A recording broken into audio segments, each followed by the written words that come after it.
Hey everyone, let's take a look at some of the process that I'm doing to create a base. What you're looking at here is older work that I've done, but I'm going to slowly migrate it into the custom structures pack.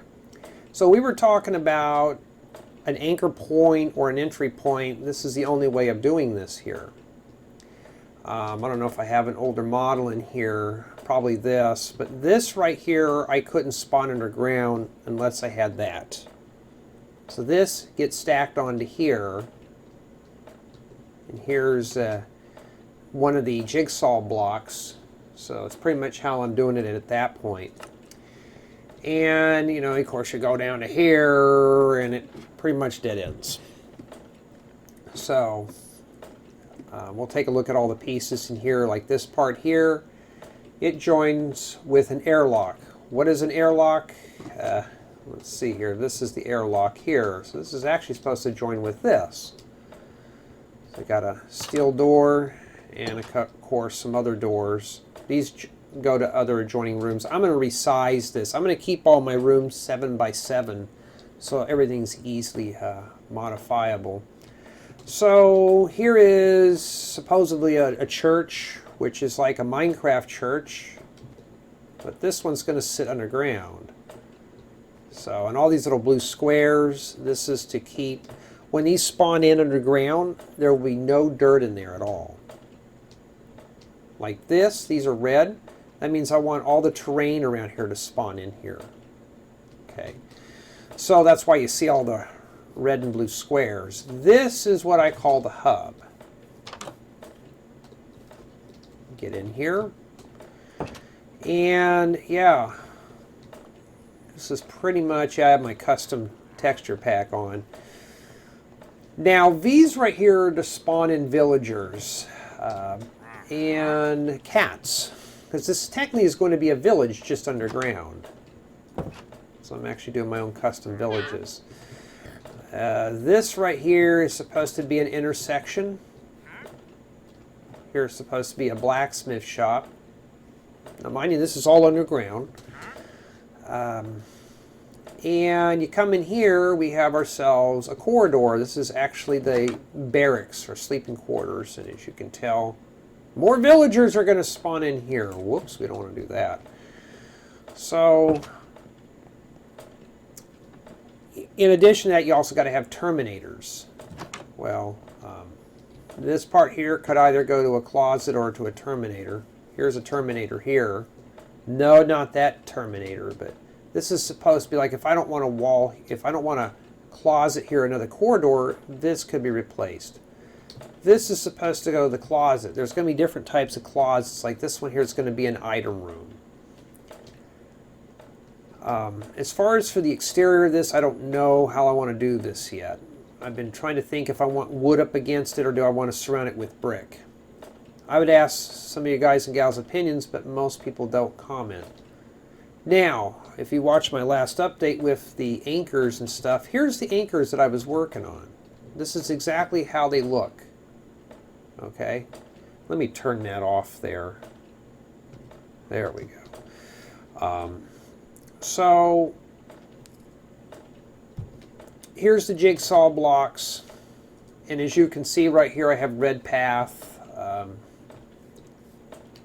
This one has yellow path. It's supposed to be just path to randomize these. So I've been reading up on it. I haven't tested that out yet. But this is going to be the prototype for all that. Okay? So this is so far all the parts that I'm working on. This was a prototype here. And just to kind of show you, this is how messy it is for villages. So, and if you access the regular Minecraft files, you can spawn in whole pirate ships. So this pirate ship here is actually from Mojang. So I may end up making this a base or something, make this above water. And I'm still getting that tearing on my screen. I've been trying to fix the graphics on it. My apologies. So what you see here are villager houses and such. Now I was trying to get fans to help me build things, but most of them don't. They don't want to participate. That's on them. So right here I was learning how this worked. Here's a spawn point for above ground villages. And this right here is supposed to be a blacksmith shop, I think. I can't remember, it's been a long time. So obviously he's got his sleeping quarters and stuff like that. And the whole point about doing this type of stuff here, is it possible to make your own villages? Yes, like here's a path for this. Also, you got to plan on decorations too. I got to put decorations. Here's another prototype. This is seeing if I can spawn things underground. Looks like we had lightning strikes. And the stuff like this is how I learned, is just by testing things. So, yeah, it is possible to make your own fully customizable stuff. Like here, for example, you can see building entrance. And whoops, wrong one there, another building entrance. These are all random poles. Like right here, I'm hitting the wrong buttons, my apologies. This is just says Minecraft bottom. But see up here it says decor? That's like if you have a tree or a plant or a light post or something. So, once I get the template fully done, this is the fun part. And the whole point is to have if I pronounce it correctly, a labyrinth of builds, like a stronghold underground. I don't know how many instances it goes. I think it goes up to 8. I want this to be very large in terms of a hidden base. This is how I usually build my bases. So once these are spawned, it's going to look really nice. But we have to start with an anchor, which is this. This goes down to here. This goes to an interlock, which I'm going to make this 7 by 14. This is 5, but I'm going to go by 7.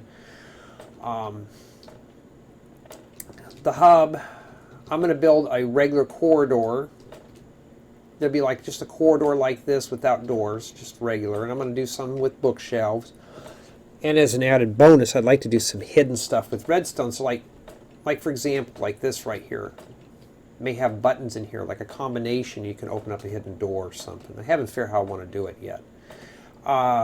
So stay tuned for the next update. I'll show you what I was working on. It's in an older version of Minecraft, but it does show you the concept of how this is all supposed to be put together. So stay tuned for that one.